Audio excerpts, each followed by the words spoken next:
It's time for No Pad Sports Talk.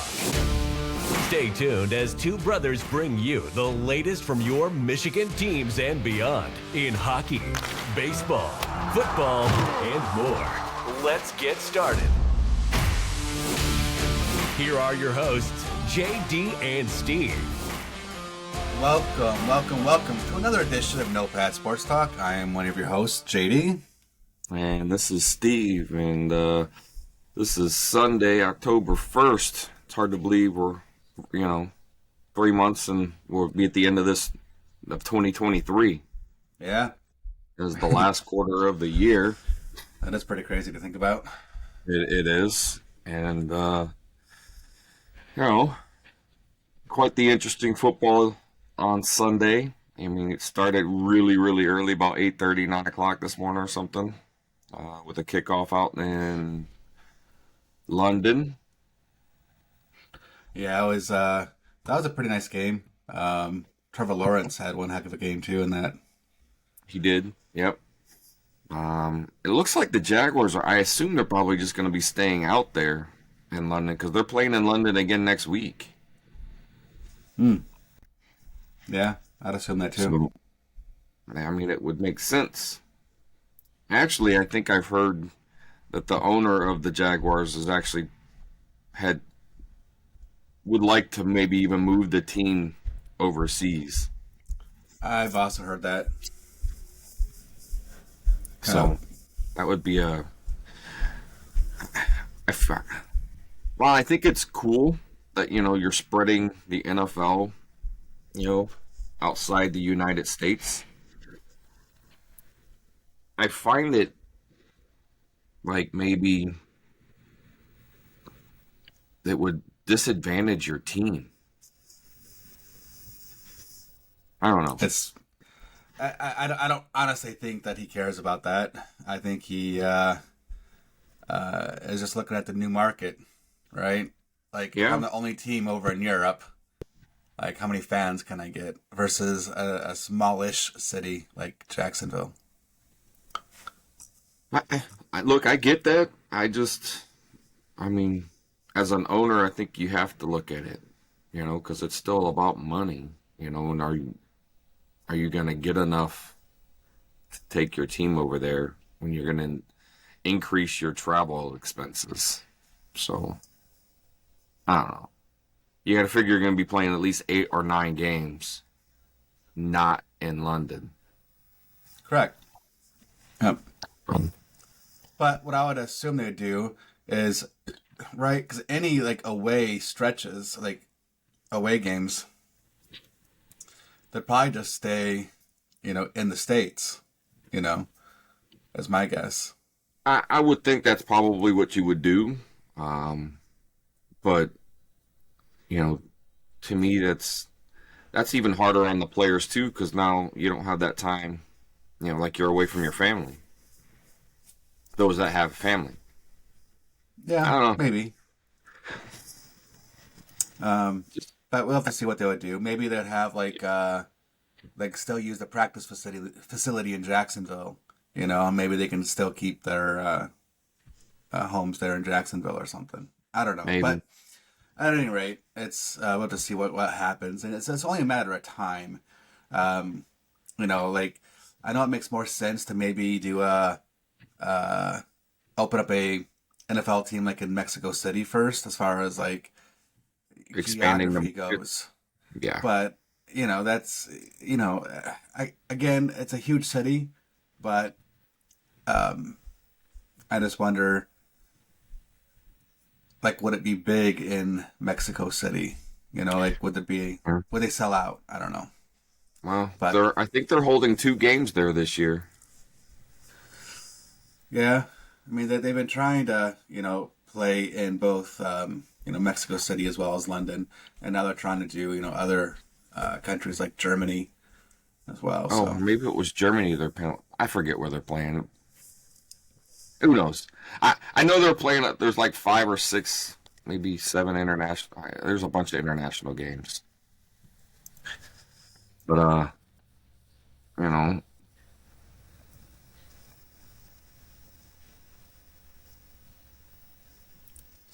But I know they are playing 2 games in Germany. Sure, yeah, there it is. Yeah. But anyway, um, but with that being said, as far as like the NFL in general, we actually haven't done a post game for the Lions yet. We We have had not. some We have not. busy weekend, especially you being inducted into like a Hall of Fame. So congratulations on that. Thank you, thank you. It was our high school where JD and I both went. Um, Inducted the basketball team that I was on from 1991 the 91-91 season, 90-91 season. And we all got inducted into our high school Hall of Fame, which is for those of us that didn't play anything other outside of high school. I thought it was a big deal, right? I thought it was cool. Specifically considering I only played on the team that 1 year, my junior year. But it was also the first year since the merger of the 2 school districts that we had won a Big Nine championship. So that was our first conference championship was the year I played. And they actually went on, and it was the year after. The next 2 years we had a three-peat Big Nine championships. So it was kind of the start of the powerhouse basketball that Carmen Ainsworth has actually been known to have. I know at least with their conference, they've gone to districts, they've gone to semis. They've progressed and moved on. But so it was all 3 of those teams, those 3 years, all got inducted. So it was really cool, and it was just cool to see the guys from the team, because I hadn't seen them since we probably graduated high school. We all kind of went off in our own direction, Right. but the food was good. I got a cool plaque. My wife was with me, and so it was awesome.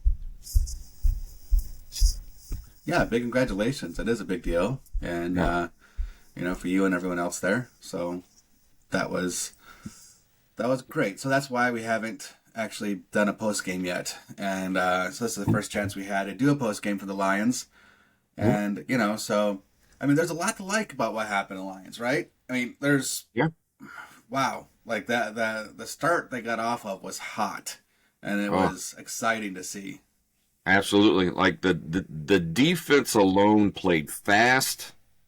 They were aggressive. They applied lots of pressure. And that's obviously why they went up, 27-3, Yep. by halftime. By halftime. And then, so everything seemed to be clicking both offensively and defensively for them. Yeah. It just Montgomery would look really good running the ball. I sent you that video on TikTok, or I think it was a TikTok video anyway, about that guy that just was going off about how we're not using Gibbs. Yeah. And while we agree with that sentiment, right? We've always said feed the hot hand, right? And Montgomery, I felt like he was doing a solid job. There's only so much. We talked about this at the beginning of the year when we were doing our preseason stuff. With the talent that Detroit has, that there was only going to be so many touches to go around, right? Mm-hmm. And sometimes it's just your guy's not going to get the ball that often. And look at the San Francisco 49ers today. Deebo Samuel did not catch a ball today. Right. McCaffrey had 4 touchdowns. Brandon Ayuk had a big game. It just, I'm not comparing us to the 49ers, but they have a bunch of talent on that team. And again, there's only so many balls that you can to hand out. It just Still don't think they're using Gibbs to his full potential, and I will say that. I agree, but this is what's interesting, though, right? As far as two things I want to say. First, yeah, there's only so many balls to go around, and when you have talented offensive players, anyone from Amon-Ra St. Brown, of course, he's lights out, probably the best offensive player that we have. But Laporta, man, he's showing up strong. Then you got, like I said, Montgomery. And then you got Gibbs. I'd say is probably your four best offensive players right now, at least this point in the season. And you can't really count out Reynolds because Reynolds, he's kind of underrated right now. Yep. So you could actually say 5. And then with Jamo coming back, 6, right? I mean, you're really looking, to try to figure something out with all those guys. But aside from just having only a certain number of balls to go around, I don't think that Dan Campbell thinks that Gibbs is ready yet for more of a workload.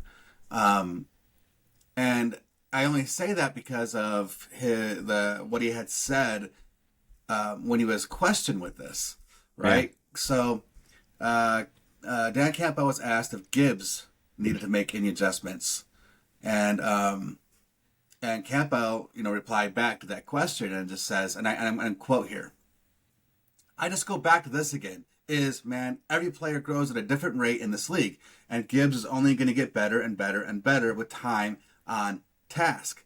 And look, he's making the right decisions, and there were a couple of things that happened with the turf out there that slowed him down a bit, and you'd like to believe with him in space he's going to create something there and didn't quite get it going, but he will.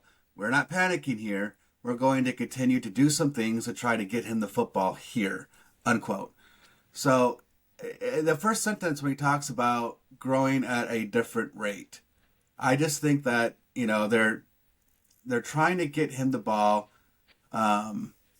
where they think he can do, where he's going to excel the most at, and those are what we have seen is probably outside the tackles and trying to get him the ball more in the receiving game, but they just don't think that he's the guy right now.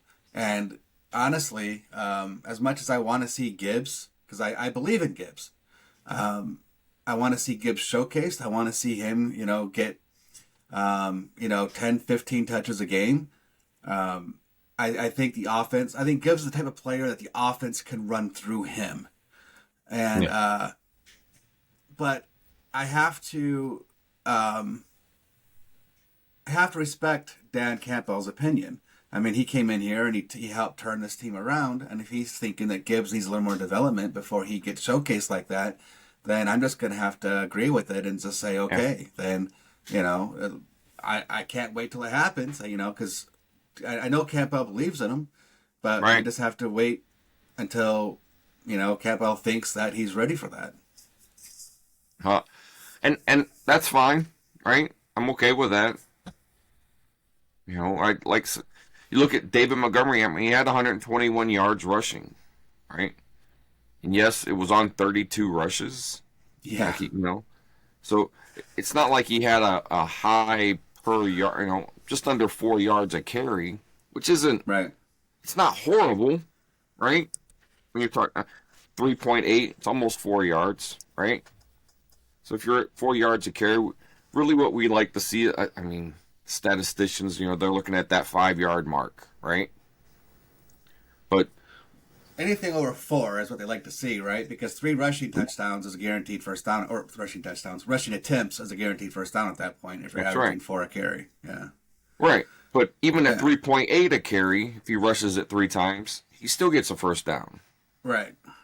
Right? But 4 is just a nice even number though, bro. That's I get it. But I'm trying to let people know that carries and yardage, I think average matters, right? But the fact that the Lions ran the ball 43 times, right? That is not a tip. That's not what we're used to seeing from a Lions football team, right? Not 43 rushes. I mean, they only threw the ball 28 times. So, Correct. And just to that point, only threw the ball 28 times, and Jahmyr Gibbs caught 4 of those attempts. Now, Correct. he only had 11 yards in those catches, so I mean, a paltry average. Yeah. But in rushing the ball, he had 8 carries for 40 yards. He was averaging 5 yards a clip, Yep. and against Green Bay, like that's pretty impressive. And It is. he kind of got it going on the first drive with a couple of strong runs. Right. So, he got 20 yards. He had 60 total yards. No, I take that back. He had 51 total yards for the game. Right. Yep. So, nothing to, write home about, considering the game he had before when Montgomery was hurt. Right. But you also have to Right. look about most of his yards came late in the game when they were killing the clock. That's when he got a couple of his better runs, or at the end of the game. And I don't want to take that away, because that's when a lot of running backs get their, you look at Derrick Henry, when that guy, it's at the end of the game, that fourth quarter, midway through he starts breaking off because that defense is tired, right? Mm-hmm. So it's not unusual to see a running back garner more yardage late in games, because you're tired, making mistakes, people are in the wrong position. That's just what happens. Right? So all in all, I said it before we got on here, the Lions did not play 4 quarters of football, right? Because they came out in the second half and they were a little soft, right? I think they were just playing a whole different type of game starting in the third quarter. Yeah. And it just, I wasn't very fond of it, right? Because I'm about just keeping the pedal down, because you got to go with what works, right? Exactly. Yeah. And if this is what was working, let's see if the other team actually made changes to correct it before you start trying to. I felt like they were trying to outcoach the coach, and then they ended up outcoaching themselves. I just think their game plan changed. Hey, we're up by 24. Let's focus more on ball control. Like, let's not, like, as far as offense goes, let's not make any mistakes. Let's just run out the clock. And then, now, because here's something else you got to think about. Remember the Super Bowl, right, where the Falcons were way up on the Patriots and Patriots came back? Yep. There was a statistic that I read, whereas the Patriots had like a 99% chance to win the game if all they did was kneel the football down, like the entire second half, right? They kneel it 3 times, punt it, and then they play defense, and even if Atlanta would have scored each time they had the ball, given the amount of time it would take, on average or whatever to score, and then Patriots got the ball back, kneel it 3 times, punt it away. Like, they had like some huge, like 90-some-odd% chance to win the ball if that's all they did. But of course, we know what happened as far as like with the Falcons. They ended up turning the ball over, making mistakes, and that allowed the Patriots back in the game, and they eventually won. Right. And I think that's, not that they thought exactly that, right? Not like, ooh, we better, It's just that, mindset. Let's go ahead and just play it safe. Let's not turn the ball over. Let's not give up any big plays, and let's just hold on to this lead while we got it. And I think that's just what the whole plan was for them. And I think that's what changed. And then, because you saw like a little bit of a difference back, in the fourth quarter. In the fourth quarter, once they kind of, scored and kind of got back in the game a little bit, like, again, things changed. They were more aggressive on defense. And, they still ran the ball. But they also, started, still passing a little bit more too. Like, I don't know. Like, I just think overall, they just looked at the game differently at the start of the third quarter than they did in the fourth. Well, and yeah, and maybe. To me, it's not. I just, I'm not saying I agree with it. it, I'm with you. I'd rather it just just bothers me. I mean, you gotta, if you want to be good every game, you need to do what works for your team.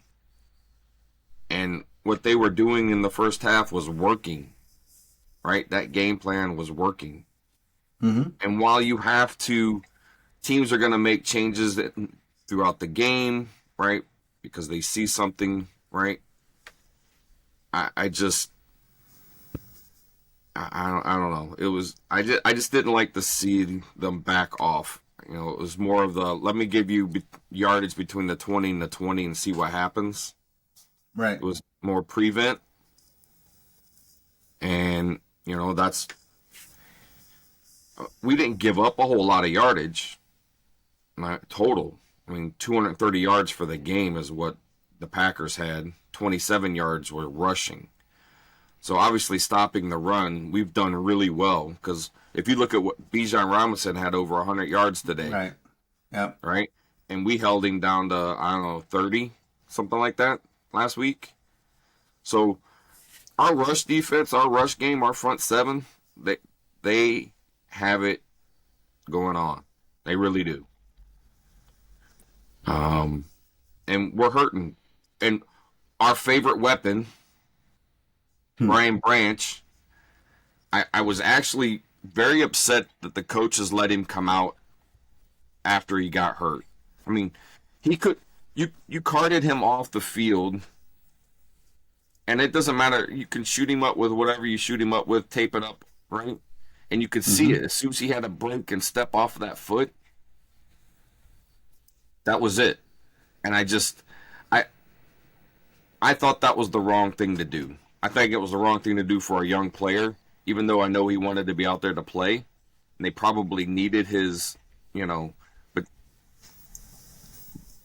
he's at, 70%, maybe. Right? I thought it was wrong from the coaching standpoint to let the kid go out there and play again, knowing that you've got a long week before your next game, right? So I just hope that he didn't go out there and when he injured it again, or tweaked it more, that he didn't do more damage that could keep him out next week or even the week after. I mean, it is possible that Branch will miss some time.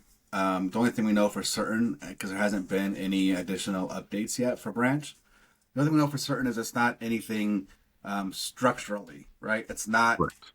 Like a bone or anything. It is some sort of soft tissue damage, and we have to see how he feels. I guess starting tomorrow, right? Being Monday. Right. So maybe we'll get some more information then, but I'd hope so, right? And I think the great thing is that it wasn't an Achilles. Yeah. Because when he stepped out and he got touched, while he was kind of like the offensive player had his hands on him, it wasn't a rough, like, to me, those non-contact injuries, those are the ones that get my brain like, oh, they're done. That's it, right? Yeah. And that's how his was. So I just assumed he was going to be done for the season.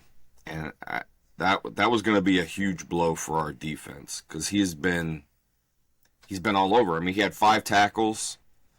What else did he? 5 tackles and my bad. Hold on, I'm trying to look it up. I had it here. 5 tackles, 5 solo tackles, 2 assists, pass defended. Right? Mm-hmm. So when you look at the total number of only Jacobs had more well, actually nobody had more tackles, I guess. He had 7 total. The next closest was Barnes with 6. Jacobs had 5. Right? Anzalone had 5. Right. So yeah. I'm just like, he's a huge part because now they got him coming down playing linebacker, Find a little, just that safety, that nickel they're sliding him in. He's in the run game. He's getting sacks. He's, putting pressure back there. Tackles for loss because he's taking out the running back. I just trying to game plan without him would be difficult for the defense. He's having a great season. 4 games in, he's looking like a definite defensive rookie of the year candidate. Yep. The defense is entirely different with him on the field. It's a lot scarier. So hopefully it's nothing serious. Hopefully he will be able to play next game, and that's all we can really hope for. I mean, I don't, it's gonna be a long season, and it's already early in the season, and we're already starting to take a little. Well, I shouldn't say a little. Lions are suffering from the energy bug for sure. Decker's also still not playing well. He did not, and he did not finish the game. I don't think. I think he got taken out too. But but Campbell also mentioned him that he's looking pretty good. He doesn't expect him to miss any time. It's just but yeah, we're banged up already, and it's I don't know. I think looking at the Lions defense, it's gotten a lot better. We expect to get Mosley back next game as well. So yeah. I'm just looking at some of our injuries. Well, while you're looking for that, there was an awesome quote. I don't know if you heard it or not. I didn't know about it till just recently. I think just today, actually. So one of his quotes that he said after the game was that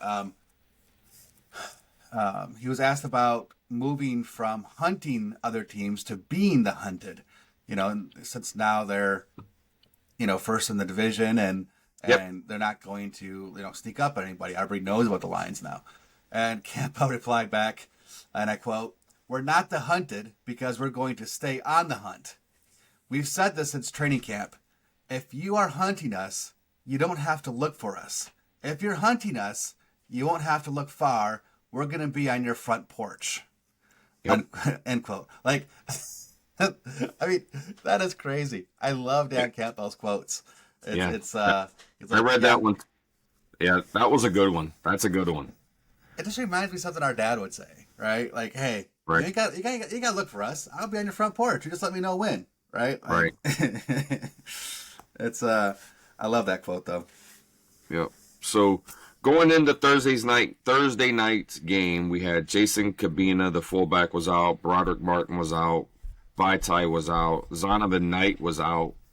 Kirby Joseph, Emmanuel Mosley, Matt Nelson, and Gardner Johnson. Obviously, all of those guys were out. And then just some of the injuries that we had. So Brian Branch obviously went down. What's his face? Decker wasn't even on this list as far as injuries for that. But we'll wait for a new injury report to come out. Yep. Derek Barnes, he's got a lower body. He was questionable to come back on Thursday night's game. So after he got hurt, Chase Lucas went down during that game with the Packers. Branch went down during that game with the Packers. So there were some key pieces, but when we looked at the final roster, we were really deep, especially in the front seven area, right? I felt like they kept a lot of linemen and linebackers. Yeah, they did. So it was nice to have Decker back so that Sewell could play on the other side. You could totally see the difference, when they were out there. Oh, yeah. I still think if Decker's not, where he's at, they need to be bringing in some left tackles so that we don't have to pull Sewell over. unless he's going to start getting more reps out on that side. But all in all, the Lions won. They are 3-1, and while it wasn't exactly as pretty as we thought it was going to be, I thought I was going to be able to go to bed at halftime. Because my hope was that they were going to get the ball to start. When they got the ball in the third quarter, they were going to go down and score again, and I was going to go to bed. That didn't happen. And then Green Bay scored 8. And then they scored in the fourth quarter, and I'm like, oh, no. All the bad stuff in my head that the Lions typically happens to the Lions, that stuff was running through my head. So, now, believe me, I'm happy with the victory, and I'll take a victory anytime I can get it. But I do have to, I think the Lions defense was helped out a lot by Jordan Love. I was going back and I was looking at some of the so-called film, right? I watched some replays, Right. but because I was kind of curious about stuff, and things I was curious about the most was Jordan Love specifically, because I just felt like, I don't know, I just felt like he missed things. Right. And when I was going back looking at the, like I said, quote unquote film, what I did notice was, I think the big thing with Jordan Love was he doesn't know how to anticipate. So if you watch, the receivers, like running the routes and not focus on Jordan Love so much. Watch receivers. Receivers were coming open, Yeah. but Love wasn't, one, he wasn't anticipating it happening, and two, he was extremely gun shy, and because they may not have had like wide open, right? They're not 5 yards away from the next defender or something like that. In some Right. cases they were, but but by NFL standards, they're open, and that's the throw that Right. an NFL quarterback has to make to remain an NFL starting quarterback, and he did not make them. And so if the situation was reversed a little bit, Aaron Rodgers was still healthy and on Green Bay, it would have been a much closer game, I do believe, because of Aaron Rodgers, of course, is just so much better at anticipating the receivers and throwing them open, and he is not scared to throw it in those tight windows. So I'm happy with the win. I don't want to be a Debbie Downer. I'm not trying to say the sky is falling. I'm just saying that I do believe that even if all you do is watch one series, just watch the first series, right? When Aiden Hutchinson got that sack, he had a guy open on the slant, and he completely just didn't pull the trigger. He could have. So the injuries are bad for the Lions, and I think that they could have been exposed more with a more of a veteran quarterback presence in there. Luckily, we were going against Jordan Love, so Yeah.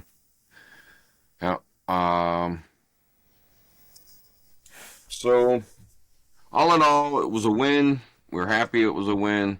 Still not happy with overall of, how they played.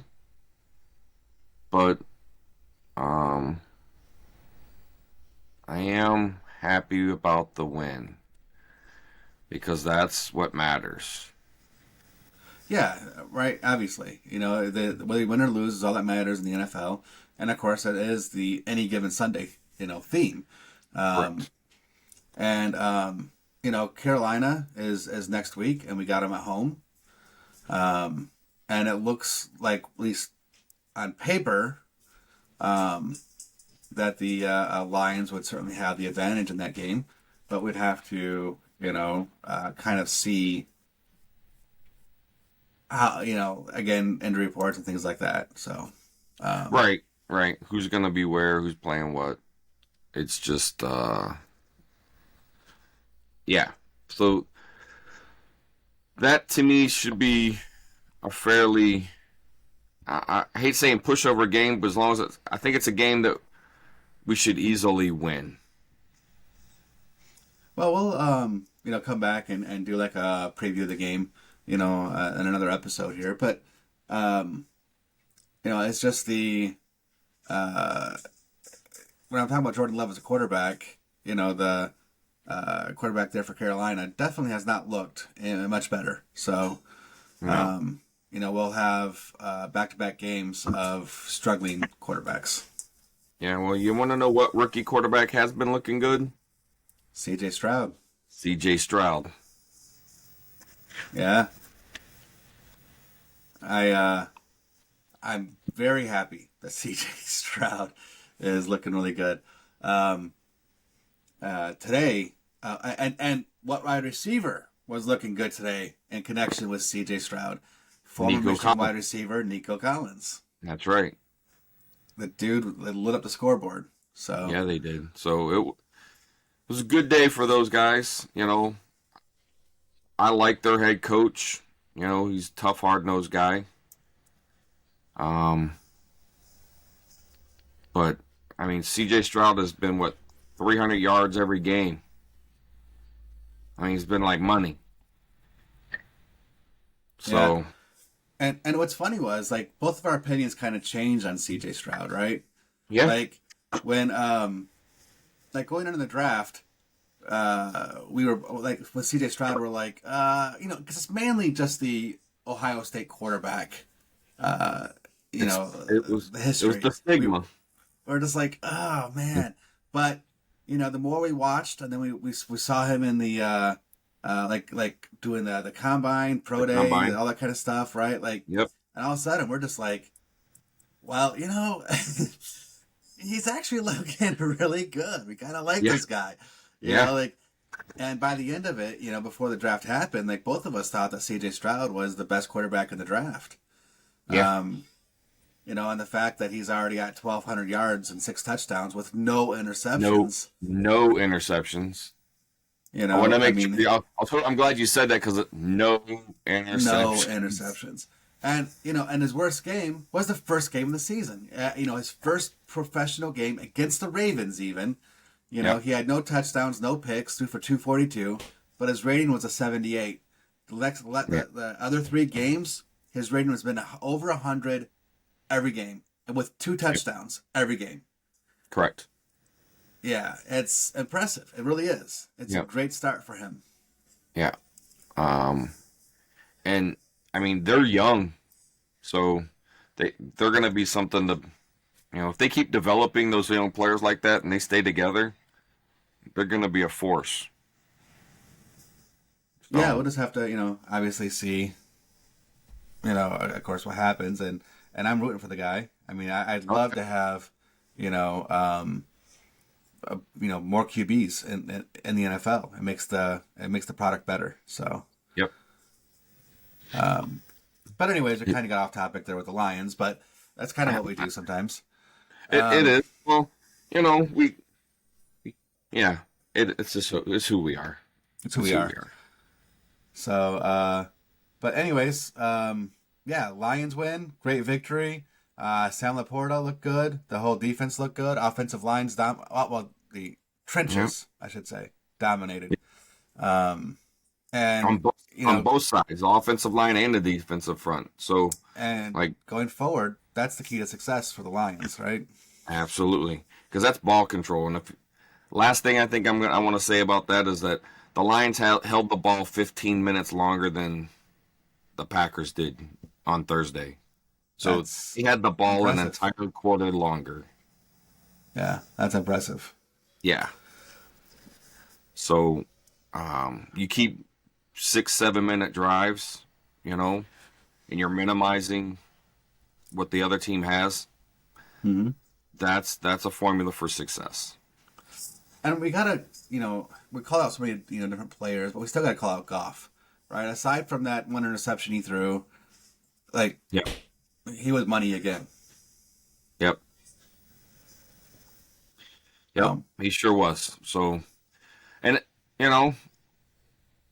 maybe he's just still trying to figure out, the chemistry with the receivers still, Maybe, but I went back and looked at that play too, the interception.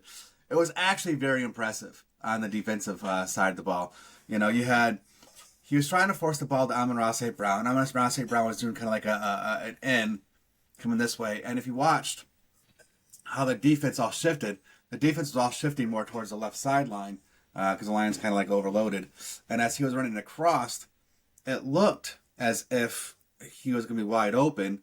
But what Goff didn't see was the safety from the other side was also running towards that sideline, right? And that's what ended up, and that's not normal for that safety to be leaving the whole right side of the field kind of like, open, those safeties, right. Playing a little, back a little bit. And he just came right from the beginning of the play, just shooting across the field. And Goff just didn't see him. So it was a great play by him. And I know Goff wishes he had that back, but honestly, what can you do when, those guys get paid too? It was a good play. Look, it's touchdown to interception ratio, right? Stick the touchdown to interception ratio. So it's great that, he went 10 or 11 games and didn't throw one, and now he's thrown, a bunch or several over the last few weeks. Okay. It's what it is. Yeah, I'm not that concerned. This game. Right? So, yeah. But yeah, Goff is playing well. So I have no concerns about Goff. He's got one interception in the last 3 games. Yeah. One in each, right? So he's got 3 picks on the year. Yep. 6 touchdowns, a 2-to-1 ratio right now.